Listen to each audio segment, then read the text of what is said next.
Shalom saudara-saudara, kita akan belajar firman Tuhan khotbah tanggal 9 Desember 2021 dalam kalender gerejawi disebut sebagai Minggu Advent yang keempat. Evangelium dari Yesaya 7 ayat 10-16 dengan tema Immanuel, Tuhan beserta kita. Saya akan bacakan untuk saudara-saudara sekalian.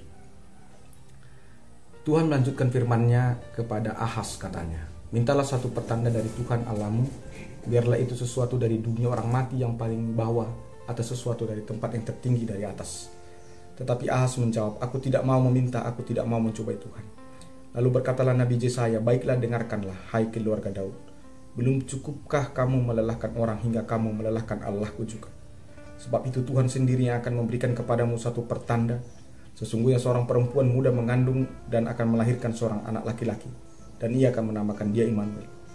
Ia akan makan daging dan madu sampai ia tahu menolak yang jahat dan memilih yang baik. Sebab sebelum anak itu tahu menolak yang jahat dan memilih yang baik, maka negeri yang kedua rajanya engkau takuti akan ditinggalkan kosong. Tuhan mendatangkan atasmu dan atas rakyatmu dan atas kaum keluargamu hari-hari seperti yang belum pernah datang sejak Efraim menjauhkan diri dari Yehuda, yakni Raja Asyur.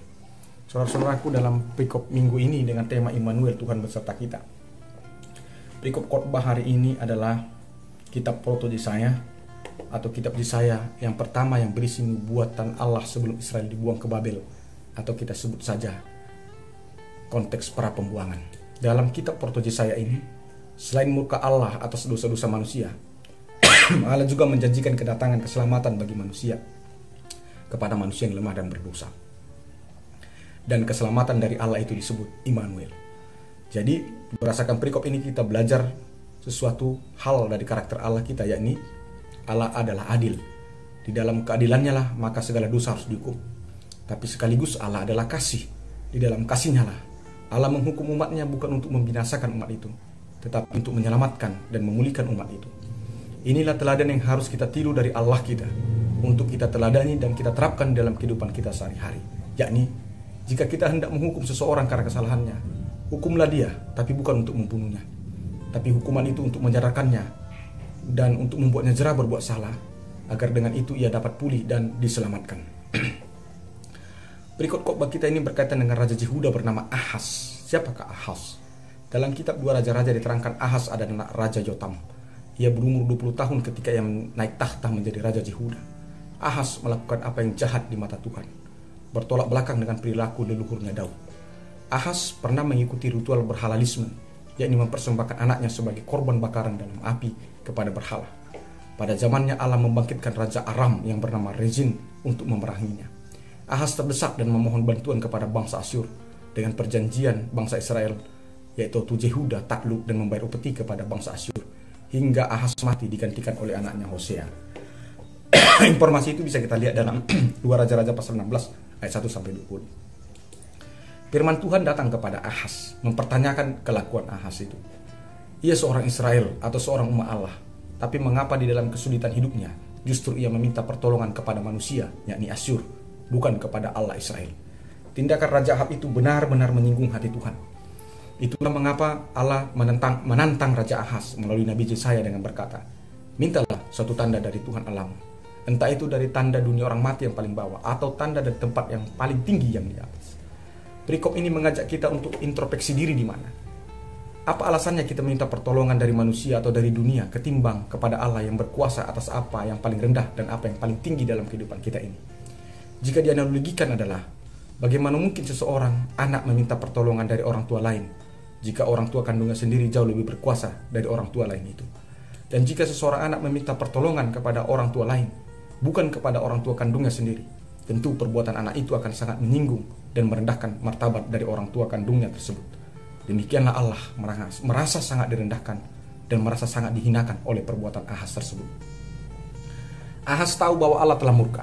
Dengan nada firman seperti itu yang disampaikan oleh Nabi Yesaya, karena itu Ahaz menjawab, I will not ask, nor will I test the Lord. Aku tidak mau meminta, aku tidak mau mencobai Tuhan. Dari jawaban Ahaz ini kita menemukan ada rasa takut dan rasa bersalah di dalam diri Ahaz. Kita juga sering seperti Ahaz. Setiap kali kita melakukan dosa, rasa takut, cemas, dan khawatir akan selalu menghantui kehidupan kita. Tetapi celakanya sekalipun kita dihantui rasa takut dan rasa khawatir saat berbuat dosa, tapi masih tetap saja kita mengulangi perbuatan dosa itu. Inilah bukti konkret bahwa kita telah diperbudak oleh dosa itu. Kita tahu itu salah, kita tahu itu tidak baik, tetapi kita tetap melakukannya. Dalam konteks inilah kita sadar bahwa tidak mungkin manusia bisa menang melawan perbudakan dosa dengan kekuatannya. Allah mengetahui hal itu, bahwa manusia tidak akan pernah mungkin bisa lepas dari perbudakan dosa jika mengandalkan kekuatannya sendiri. Akan tetapi manusia hanya bisa lepas dari perbudakan dosa jika manusia itu mengalami campur tangan dari Tuhan Allah. Dalam kaitan itulah firman Allah menubuatkan atau menjanjikan kedatangan Mesias yang dikandung oleh seorang perempuan muda atau seorang perempuan perawan yang namanya disebut Immanuel, yang artinya Tuhan beserta kita.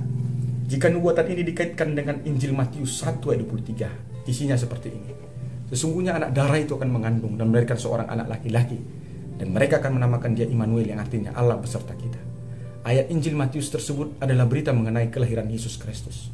Karena itulah diyakini Yesus Kristus adalah Mesias yang dimaksudkan dalam nubuatan Yesaya ini. Sesuai dengan tema kita adalah Immanuel, yang artinya Allah beserta kita. Immanuel yang dimaksud adalah Yesus Kristus. Sehingga hanya di dalam Yesus Kristus sajalah maka Allah itu akan ada di pihak kita. Allah itu menjadi bagian dari diri kita. Artinya, di luar dari Yesus Kristus segala perbuatan manusia akan menjadi seteru Allah. Itulah mengapa hanya di dalam Yesus Kristus saja seseorang dapat berdoa dan memanggil nama Tuhan dengan sebutan Abba atau Bapa. Di luar dari Yesus tidak ada seorang manusia pun yang berani memanggil Allah dengan sebutan Abba atau Bapa. Di dalam Yesus, Allah akan ada di pihak kita. Di dalam Yesus, Allah akan menyertai kita. Di luar dari Yesus, Allah akan menjadi seteru kita. Oleh karena itu, saudara-saudaraku yang saya kasih dalam Kristus Yesus, Immanuel itu adalah Yesus Kristus itu sendiri.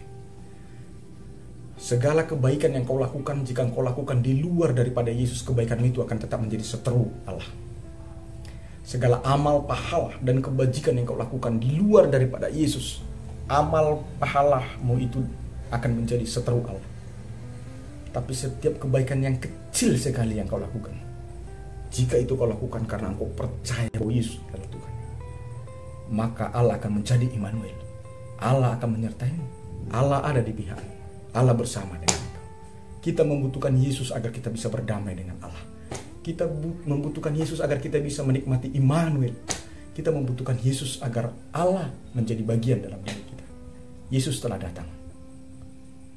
Maukah engkau percaya dan mengimaninya agar hidupmu berdamai dengan Allah? Tuhan Yesus memberkati kita. Salam.